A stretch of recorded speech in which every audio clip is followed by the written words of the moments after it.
മക്കളെ social science ഹിസ്റ്ററിയിൽ first ചാപ്റ്ററിൽ ഹ്യൂമാനിസം അല്ലെ മാനവികത നവോത്ഥാനത്തെ കുറിച്ച് പറയുമ്പോൾ നമ്മൾ പറയുന്നുണ്ട് ഇറ്റലിയിൽ കൊമേഴ്ഷ്യലൈസേഷൻ വാണിജ്യവൽക്കരണം ഉണ്ടായപ്പോൾ ഒരുപാട് വെൽത്തി ഫാമിലി സമ്പന്ന കുടുംബങ്ങൾ ഉണ്ടായിട്ടുണ്ട് എന്ന് പറഞ്ഞിട്ടുണ്ട് അല്ലെ. അവർ പലരും പല നഗരങ്ങളിലാണ് ഉണ്ടായിട്ടുള്ളത്. ചിലപ്പോൾ അത് എക്സാമിന് മാച്ച് ദ ഫോളോവിംഗ് ഒക്കെ ആയിട്ട് ചോദിക്കാൻ സാധ്യത ഉണ്ട്.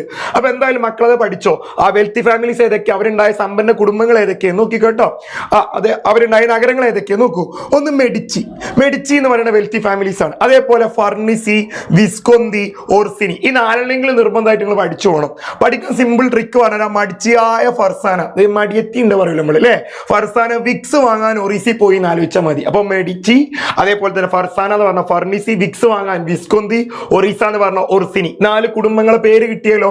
ഇനി അവരുണ്ടായ നഗരങ്ങൾ ഏതൊക്കെയാണ് നമുക്കറിയാം. നമ്മളെ നാട്ടിൽ അല്ലെ അത്രയും മടി പിടിച്ച ആൾക്കാർ എങ്ങനെ പണിയെടുക്കുക അല്ലെ, ഓരോ ഫ്ലോയില് മെല്ലെ എടുക്കുള്ളൂ അല്ലെ. അപ്പൊ മടിയന്മാരെങ്ങനെ പണിയെടുക്കുക, ഫ്ലോയില്. അപ്പൊ ഫ്ലോറൻസ്. പിന്നെ ഫർസാന എന്ന് പറഞ്ഞാൽ ഓൾറെഡി മടിയെത്തിയാണ് അല്ലേ.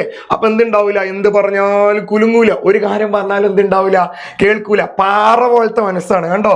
അപ്പൊ കിട്ടി പാർമ അല്ലേ. ഇങ്ങോട്ടേക്ക് വിക്സ് ആരുടെ കയ്യിലാണ് ഉള്ളത് അറിയോ, മിലുവിന്റെ കയ്യിലാണ്. അപ്പൊ വിക്സ് എന്നുള്ളത് വിസ്ക് എന്ന് കിട്ടി, മിലു മിലാൻ എന്ന് കിട്ടി. ഇതേപോലെ ഓർസിനി എന്ന് പറയാൻ നമുക്കറിയാം ഒറീസ എന്ന് പറയുന്ന സ്റ്റേറ്റിന്റെ നേരെ മുകളിലുള്ള രാജ്യമാണ് ഏത്, നേപ്പാൾ. അപ്പൊ അതുമായി ബന്ധിപ്പിച്ച് ഒറീസ നേപ്പാൾ എന്ന് ബന്ധിപ്പിച്ചാൽ കിട്ടും നാപ്പിൾസ്. ഇത്രയും കാര്യങ്ങൾ എന്ത് ചെയ്താൽ മതി, ഇന്ന മക്കൾ കറക്റ്റാക്കി മനസ്സിലാക്കിയാൽ ഇത് സിമ്പിൾ ആയിട്ട് പഠിക്കാൻ കഴിയും കേട്ടോ. സെറ്റ് ചെയ്യാം.